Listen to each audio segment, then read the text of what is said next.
Magandang araw mga kaibigan.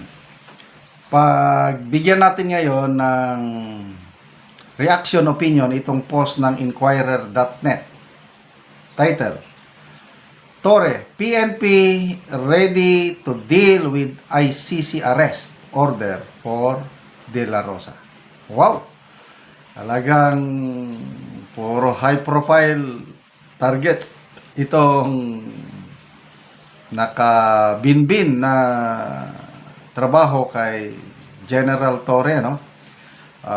Una niya nang sinabi, ang mga priorities niya yung pag-aresto kay Atty. Roque. Nabanggit din niya yung kay General Bantag. Ito na ngayon, Senator Bato naman. Okay, basahin natin dito sa yan. Ito na yung article. Sabi niya, we'll cross that bridge when we get there. Tinanong siya ng media kung anong gagawin pag may ICC arrest na, warrant of arrest. New Philippine National Police Chief General Nicolas Torre made that remark in response to a question on whether the PNP already has plans in place once the ICC pushes the arrest of Senator Ronald Bato de la Rosa. But obviously, sabi niya, we are also making contingencies where if something like that happens, this is what we do.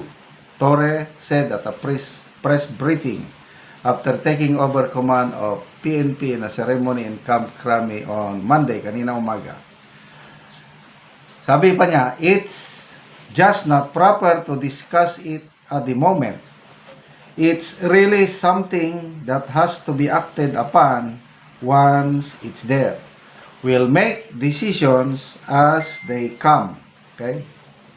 So, maalala natin, si General Torre, siya yung ground commander nung arestuhin si PRRD.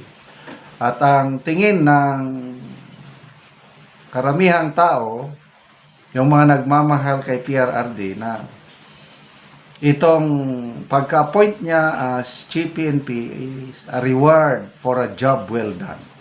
Okay. Sabi nga ni Senator-elect Ping Lacson, deserving daw si General Torre na ma-appoint na Chief PNP dahil ano daw siya, decisive, firm, and mission-oriented. Okay, don't get me wrong, Ako, naawa ko sa nangyari kay PRRD. But in fairness kay General Torre, nautusan lang siya eh.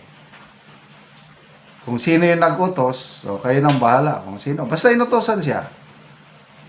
Arestuhin mo si dating Pangulong Duterte. Yes, sir. Na-aresto niya.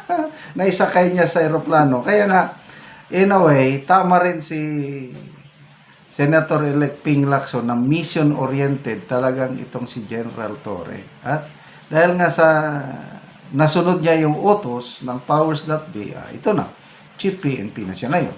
Kaya nga, kinumpara siya ni Secretary Remulla ng DILG na para siyang pitbull. Pag inutusan na atake talaga. So, ganyan siya. Kaya lang, nakarinig naman siya ng maanghang na salita kay Senator Jingo Estrada. Sabi niya, it's not a good choice. Ngayon lang tayo nagkaroon ng Chief PNP na sobrang arrogante. Yun. There are always two sides of a coin. So, may pumupuri, mayroong bumabatikos. So, ang tanong is, ano ang possibility na maisyuhan ng warrant of arrest, ICC warrant of arrest si Senator Bato de la Rosa? Ako, based sa statement ni BP Sara, may nakita na siyang listahan doon. Yung mga tao na naka-line up sa mission ng warrant of arrest, nandun ang pangalan ni Bato, nandun din ang pangalan ni BP Sara. So, based from that statement ni BP Sara is, posible darating ang panahon na ma-issuean siya ng warrant of arrest. Kaya importante ngayon kung sino ang magiging Senate President. Kasi kung ang Senate President, by the time, granting lang, pagdating ng warrant of arrest at ang Senate President mag-decide na, sige, arestuhin nyo, ay talagang walang magagawa. Maaresto si kahit si sitting senator pa siya, depende sa Senate President. Kaya lang, kung ang Senate President mag-decide na no way over my dead body, kasi separate institution ng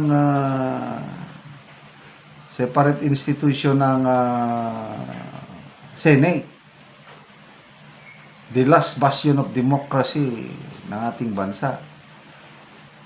Kaya pag ang napiling Senate President, didepensahan niya si Senator Bato. Walang magagawa si General Torre.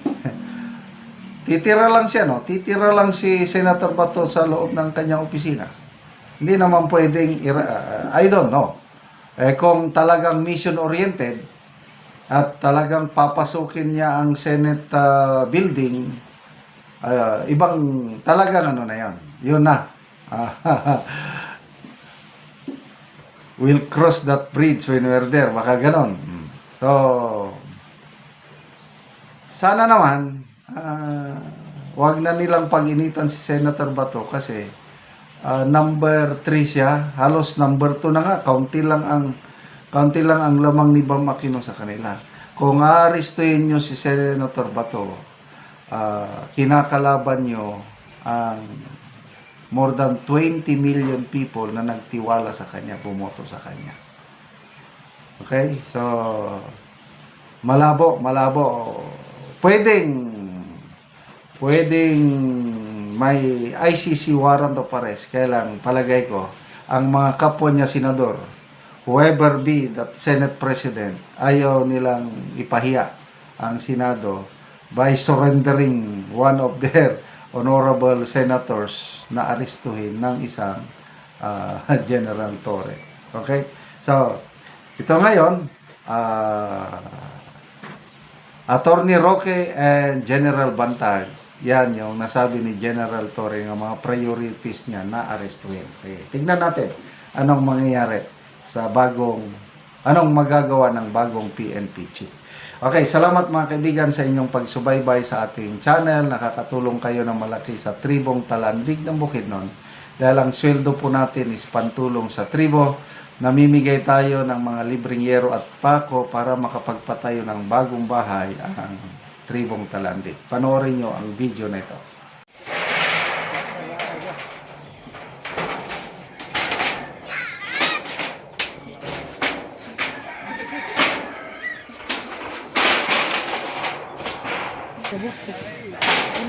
Yan ang gani, ipatukod ko ba ng kura sa dia. Oh.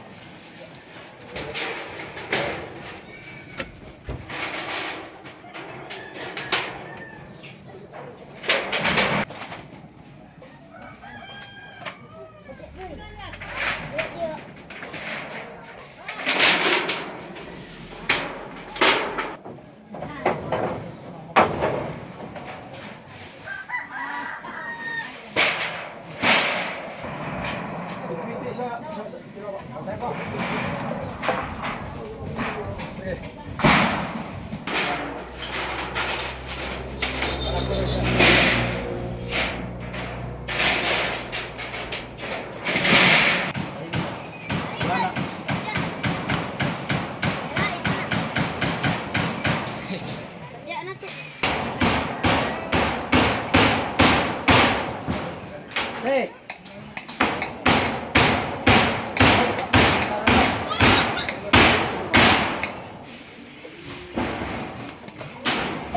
Sunod na ako eh. At kabay ako manggani to, ako manggani ka na O garonday, pila na katuig nga nagluon ka sa imong ugangan? Duwa na. Oo. So karon pa mo nakabalay? Lima na katuig nga nagluon ko. 5 na katuig. Oo. So karon unsay imong maistorya nga nakabalay na mo nindot na ang inyong balay? Nauna mga kong pasalamat sa Ginoo na nag-sponsor sa mga sasin. Eh, kung wala nag-sponsor, hindi makabalay. Pasalamat po mi sa naghatag. Sige, salamat.